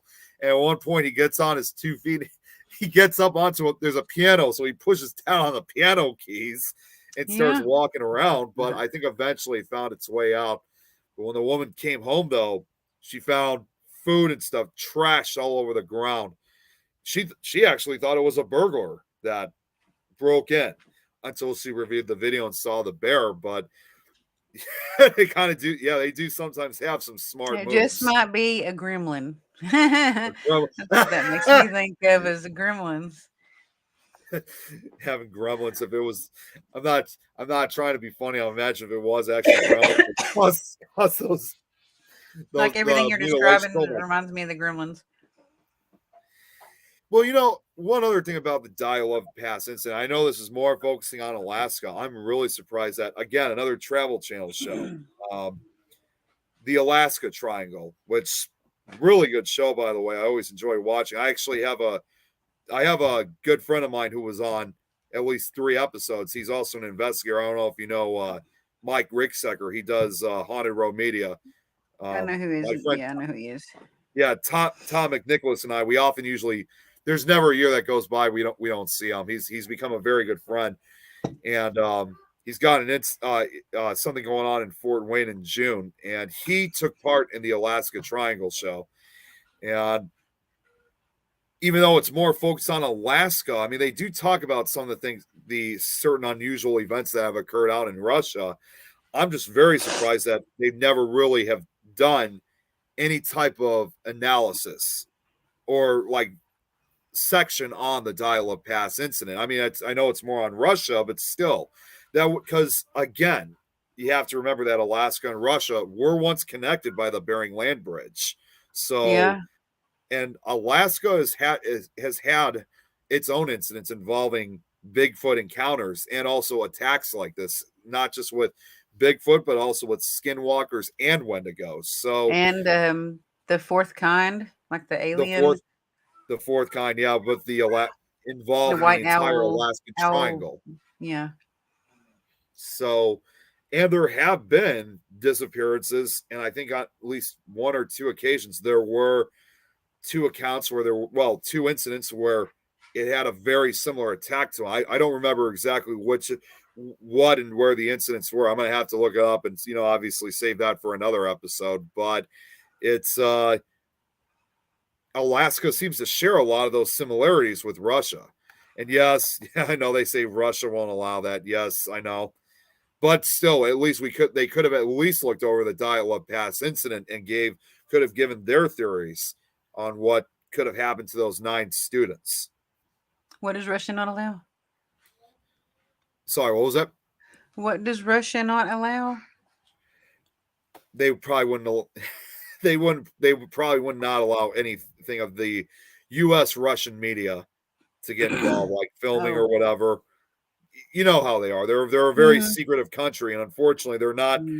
They don't like a lot of they. I hate to say it, they don't like a lot of us foreigners, to explore their stuff because it's just that kind of thing. They don't want to have that freedom of speech kind of thing. So not to get too political, but unfortunately, that's kind of the truth when it comes to Russia. So that's just the reality for them. Okay, let's see. I'm just going back to some of the other comments. I think we should probably end this in the next few minutes because I remember we usually go over an hour. But again, this is just such an interesting. Or like an hour and a half. It's been almost an hour and a half right now. So. Okay, yeah, I'm just going to go back to the other comments just so I can cover everyone else. Domesticated bear. And they could smell the human scent where you left the camera every time you walk in front of the trap camera. It takes a picture. And Jill, this is what we were kind of talking a little bit earlier. The government seemed to take over and clean up the scene so fast. They seem to know what they're dealing with. So their excuse was typical, as most cover-ups are dismissed to us so quickly on these strangest incidents. Excuse me. And that's typical with not just with the U.S., but any Russian or Russia. That's like with any government. They always try to cover it up. But it's also typical with that large of a death toll as well because of the families or anyone else that might want to try to seek, like some kind of closure or like a revenge upon whatever that they think happened, or they might want to articulate what happened. I feel like that they'd secure the scene pretty quickly because it can also become contaminated. You kind of do bring up a good point because I couldn't help but wonder how the families probably would have wanted to know what happened. Like, because the families, I'm sure, would have wanted answers, and I'm pretty sure that they probably didn't, even if they were given answers, they probably did not buy into it, knowing that okay, they probably were thinking there's something else going on. There's something that they're not telling us. So. Well, I'm sure now they're also going to want someone to point the finger at. They're going to want someone to take the justice and the blame for what happened. Right. Mm-hmm. Whether it's a native person, a not native person, they always want some kind of justice, some kind of closure, and someone to point the finger at. Right. To, like give them that closure that they feel like that they need. Exactly. Linda writes this. New class of criminals, Furbies.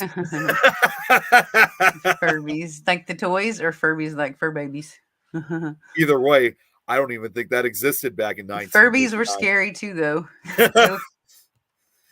You know what? I'm sorry to say, when I was young, I used to have one of them, but we no longer have it anymore. But we used to have a couple of those. Well, for us, since I grew up in the 90s, that was typical for us 90s kids to have them. Yeah.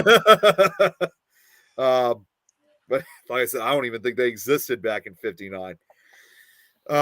This Google Earth can see a lot more than we think. Yeah, absolutely. I think so too. And yes, Jill, it is a great topic to investigate. If you didn't hear me say this earlier, Jill, because I know she's always going to get a kick out of this every time I bring up a new idea. We're hoping at some point to probably do, like, on some of these cases that we've been talking about, to kind of do like a Nick Files into the Graven Back crossover, in which I'll have a present. I mean, yes, there are going to be some cases where I want to have Nick Files and just have it as a slideshow, but on other occasions, eventually have a slideshow presented and have me, Lois, and Rosie talk about that certain case, like give our thoughts, opinions, theories. So there is going to be a likely chance in the very near future. Right now, I got to focus on the other slideshows that I had planned for Nick Files, but eventually I'll be doing a slideshow on the Dyatlov Pass incident. I'll probably do an actual episode of Nick Files of its own, but then also do a crossover so me, Lois, and Rosie can eventually talk about it. Yeah. Also, like we can revisit with that other case if we like look over that article and like kind of see like what similarities that there were. Right. Yeah. We mentioned earlier, like putting the two incidents together and putting it onto a slideshow. That would be that I can already picture that would be really interesting to talk about, compare the two incidents and see if there's anything else like that occurred over these decades. Yeah. Eric said a friend of his was a computer expert, made the Furby say whatever he wanted. That's funny. That's really funny. A cute little thing that says something like, "Give me your Pop-Tarts or I'm going to sacrifice your youngest born." Can you imagine? Your firstborn. Can you imagine if it like confessed saying like, "Oh, I killed your friend" or something like that? Or I like to milk goats, and you'd be like, "Was that programmed to say that?" I basically would probably ask Hey, him, I'm calling my friends. Does yours say this? if it actually said those kind of things, I literally would have to ask and say, "Is that a confession?" Damn, now he's made a confession. Or is that like a malfunction and default in the programming? What happened here? You know what? It's funny that we brought that up because that kind of coincides with, because I just saw this a few days ago. I just saw that new movie, Megan. Good movie. Gosh, did you? Yeah, I saw that movie. That was. I don't know if I was actually. I mean, it was creepy. I don't know if I was actually scared by it, but it was definitely a new idea. But it did kind of give that sense of like you have this doll basically that kids can play with, and then kind of either confesses or kind of hints that it did something really bad. So, and yes, see, I knew Jill was going to like that idea. Have you seen Chopping Mall? Do you know what it is? Someone else mentioned that movie to me the other day. When you talk about Megan, I've seen the trailer and you describe it the way that you just did. It really makes me think of Chopping Mall. Oh my God, who was it that brought up Chopping Mall to me? I can't. Was that Don or? I've said it one time before on like Jill. in the comments, I think, when y'all were talking about a show, but like that's just a classic robotic like thing entity that like starts to have a mind of its own after like, you know, the thunderstorm or whatever, or it gets struck by lightning and it just takes a mind of its own and just goes on a killing spree. That's not the case with Megan. It doesn't. I'm not gonna try to make too much spoilers, but that's not what happens with it's. If anyone decides to check it out, you just got to come out and look. So I do want to see it. Find Exorcist. I mean, Robert's like, we got a Megan too. We got a Megan well, too. Robert, I'm just gonna what say. Does that mean? I think he's just joking, saying he got the Megan doll too, like in the movie. I'm just gonna say he has like a doll or something, like a robot of some sort, because it's like an robot that's like Megan, and I'm like, what? Jill, we actually did have Rosie on. I think you were on Fear Fans at least once or twice, at least. I think I might have been, but it would have been quite a while ago. Yeah, I'd be on the Megan episode. That'd be cool. Well, we're more of an open mic show, so we'll basically have anyone on the show. So we were hoping. I think at one point you were supposed to be on Fear Fans a few weeks ago, but I think that just never came to pass. But the door is always open in case when you want to come on. But yeah, we could definitely bring you on to the Megan episode. I'm sure you know by now that Jill's I can see why she wants you on. I'm sure you know that Jill's now officially a co-host on Fear Fans with us. No, I didn't even know that. she's officially not only a co-host, she's now officially part of the Things Network family. Awesome. I have seen her name quite a bit on a lot of Things Network stuff, so I did know that she was pretty much like part of the family. Knowing that she was a big fan and supporter, and knowing that she always enjoys our company all the time, I decided to. I was thinking for a little while, trying to figure out, wonder if there's some way that we can get Jill involved, because she also took part in some of the co-hosting on some of the shows. So that's when I that's when I offered Jill, she wanted to be a co-host, and she Mhm. immediately took it. But the other funny thing is that, um, it's fun. I gotta say this, Jill, but I called her up because she gave me her phone number, so I called her up, and I was only just gonna make this like a 5-minute phone call. Uh-huh. And we know Nick, it turns into at least an hour. No, Actually, no, more, like 3 hours. way more than that. Like 3 hours. You wish it was even worse than that. Oh my gosh. It's Are not you even. It guys wasn't like even. It was not even just because of me. It was the same. It was the same for both me and Jill. We just kept talking. We were on the that's phone, cool. and I'm not even joking, for 8.5 hours.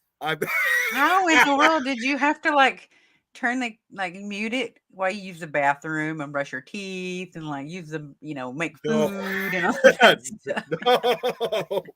She it is just I oh my wish that I God. had that in me, but since I'm like, in my 40s now, I guess I don't have that. Y'all must, I mean, I know you're younger. She must be younger than me, or maybe just she's more Actually, no, I sociable. think she's told me she's older than I Yeah, am. but like I So don't have that in me anymore, but boy, I used to. and well, it was just I can still remember even the time that we were on the phone. It was I must have called her around 6 o'clock in the evening. Wait, what? Hang on a second. I see you're What laughing. Eric said. I'm like laughing at Okay, hang Eric. on. That's just Oh, 8.5 hours is a crush. it's Well, funny. you know what? I'll say this. I still remember exactly when I called her when we ended. It must have been about 6 o'clock in the evening that I called Jill up. And when we ended, I'm not even joking. It's just funny to think about. We literally ended that phone call at 3:30 in the morning, from 6 p.m. to 3:30 a.m. And Jill basically makes a good point. We discussed everything. Y'all are like troopers. I'm saying both of you guys, y'all are troopers. I mean, I guess I've known that you could actually like be on like when we've done like Waverly Hill like Yeah. marathons and parathons and all kinds of stuff. And I know that you've been on there for quite a bit, but you've never done an 8-hour one. Yeah. It was just it was just crazy that we and there were times that I was telling Jill, I mean, I wasn't the one who was like, I mean, yeah, we did a lot of talking on both sides, but there were even times that I even asked, I hope I'm not keeping you, I'm holding you up on anything that you have to do. And she was enjoying it as far as I'm concerned. That's as far as I know. Uh, she's like, that's what happens when you put an Me ADHD person too. and a Yeah. walking encyclopedia together. I mean, she's got a point there. I mean, those are definitely. I think though, like since I'm older, that my ADHD has kind of like the flame has gotten dimmer. I don't know if that makes sense or not. But before I had all kinds of things that I did. I was like, my ADHD, I'm going to use this to my advantage and I'm going to make it like I could never sleep and like do so much stuff, all kinds of stuff, like multitask. Oh no, who just decided to show up? Brad's in the house, and you just missed out on what we were just talking about when it comes to doing several hour shows, because he always says all the time, like when we do like supernatural talk, saying, wait, you got another 6-8 hours to run. Let's see what else. Eric, hey, don't think about age, Nick. My wife is 6 years older than me. Okay. And yes, Jill, she said it was the best discussion on all topics, could go on forever. I mean, literally, Jill and I, we were literally talking about certain things that I've gotten to the point where what the hell? Looks like I'm frozen. Can you still hear me? I still hear you. Yep. Okay. I don't know why my picture is frozen. But it sounded almost like that boop noise when someone's popping on in the backstage. You know what I mean? That's what I heard. And then it froze, but I can still hear you. Rosie, I got to jump off for just a quick second because it's freezing. That's why it's frozen. So just give me 1 second here. I'll be right back. But that's a good I need picture, a Jeopardy music thing in the background. I need something like that. All right, I'll be right back. Okay.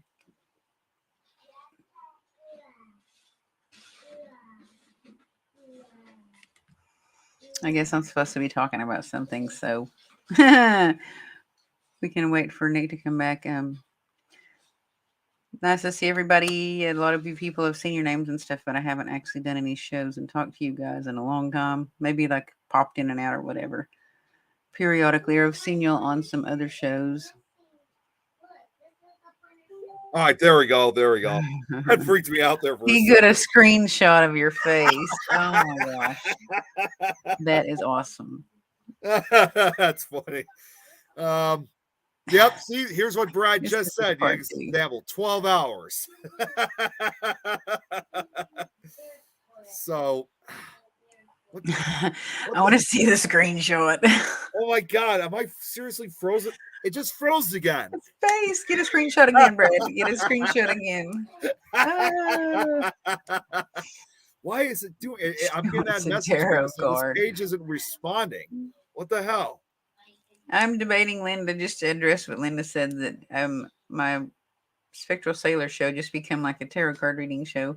So I can combine the two shows that I used to do into one and just make it like a weekly tarot card free reading show for an hour. I did do that, not this last week, but the week before that, and it worked out pretty good. It was like about 45 minutes of readings or whatever, and then you can kind of like you can always expand it into like an hour or keep it going on as build onto someone else's reading and like give them a more extensive reading or whatever. But yeah, I've thought about doing that like every Wednesday. Okay, hopefully it works now. How's that?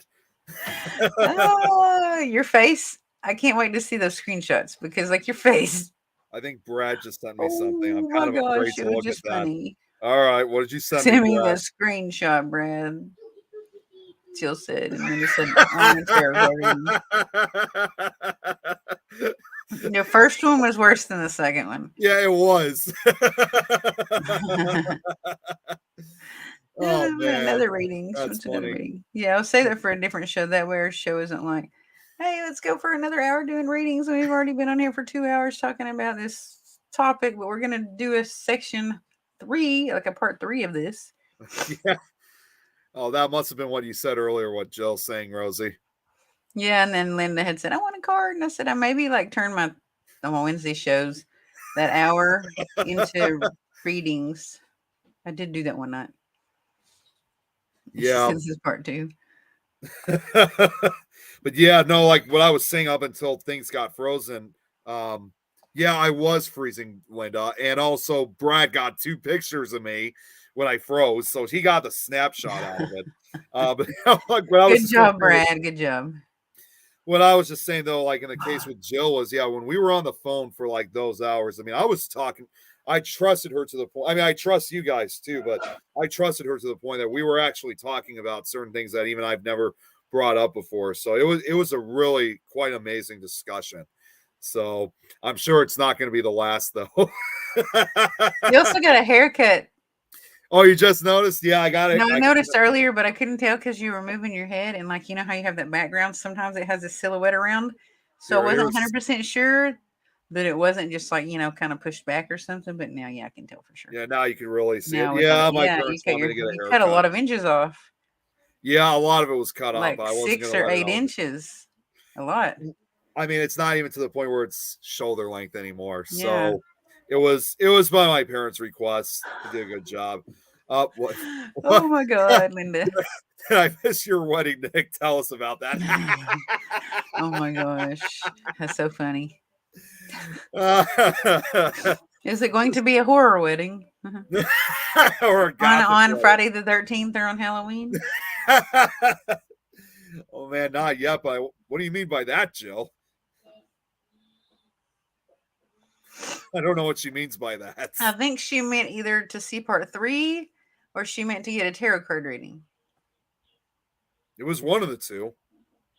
So one of those two, yeah, but I wasn't wedding. Sure. Either that or she wanted to see the screenshots that Brad took. One of those things. Still, as soon as I get off the thing here, I'll send them to you because they're actually pretty funny.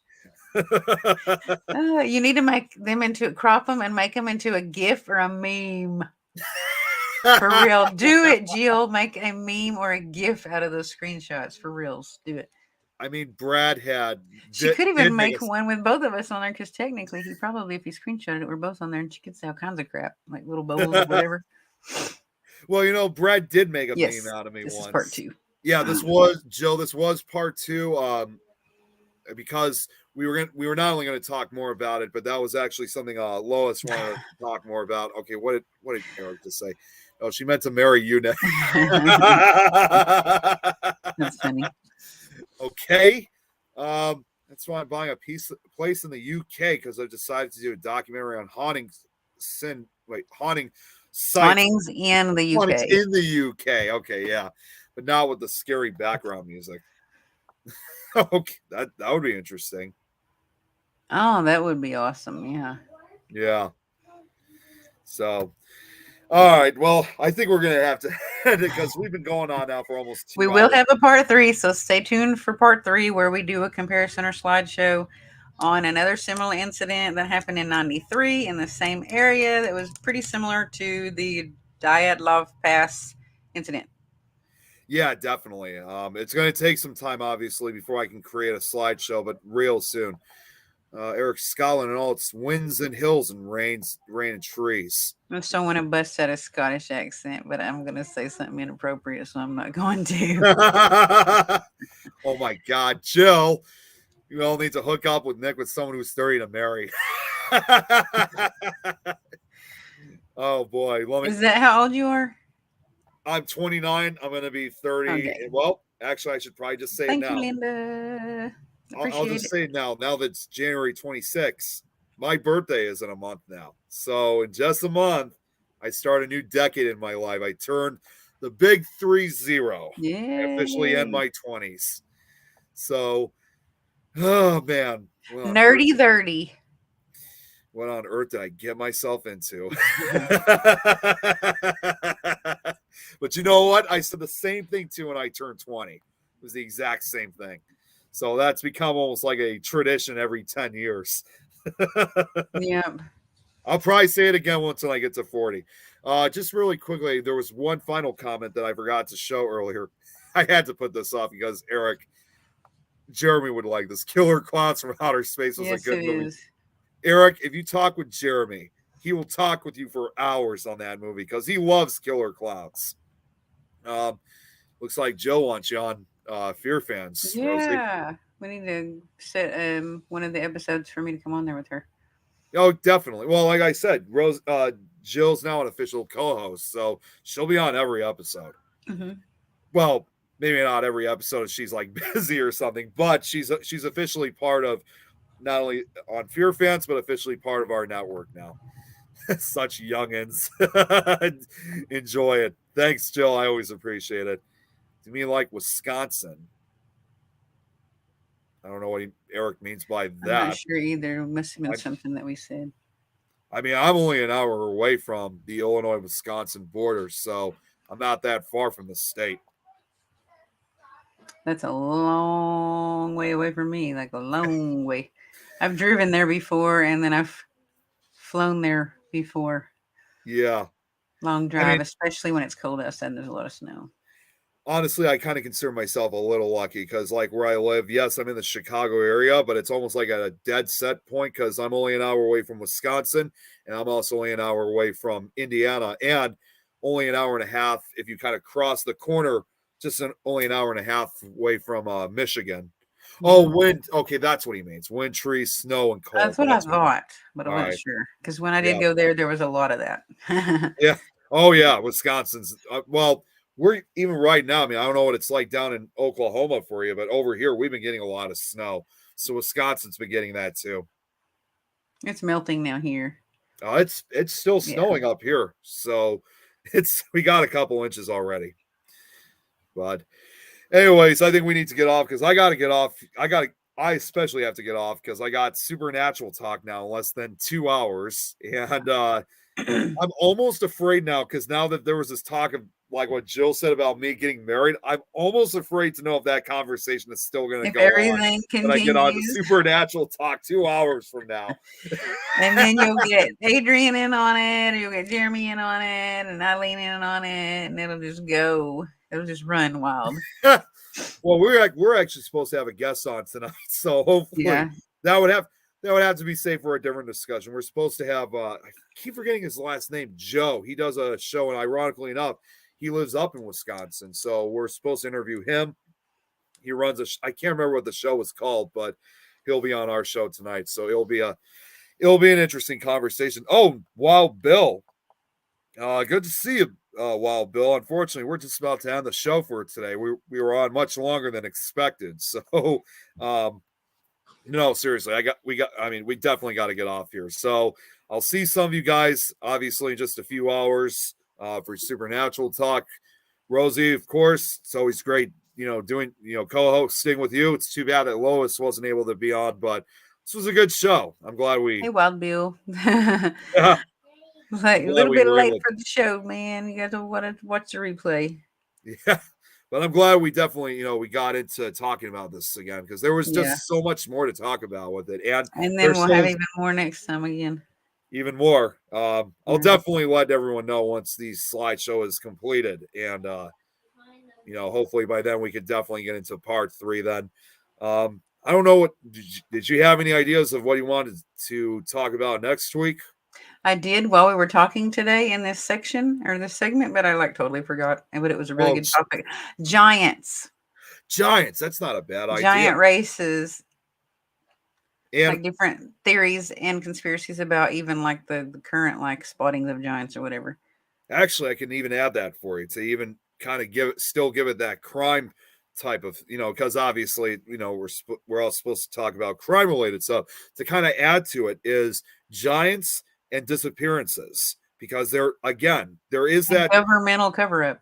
Governmental cover up, and there is always that belief and also that association that some of these people who've disappeared, and I mean completely gone, not like the Dyatlov Pass incident, but to the point where no trace of them are ever found, and that they sometimes associate with them with these giants that inhabit these forests or mountains. So, all right, we'll make it that way: giants and disappearances. Yes, that sounds like a good topic, a really exciting topic. Yeah, definitely. That we'll talk to Lois about that. You know what? I can even tell her tomorrow because I'm going to be on the Frighteners with her tomorrow afternoon. So, all right. Well, with that being said, we're going to get off here. I need to take a break before I do Supernatural talk. For everyone who watched, thank you all so much as always. And like I said, we'll see some of you guys later tonight. But if not, we'll see some of you guys. Oh wait, Jill just brought it up. The Mark Joe show, Insane Asylum, and Joe Caravella and Mark Roberts. That's who we're supposed to talk to later tonight.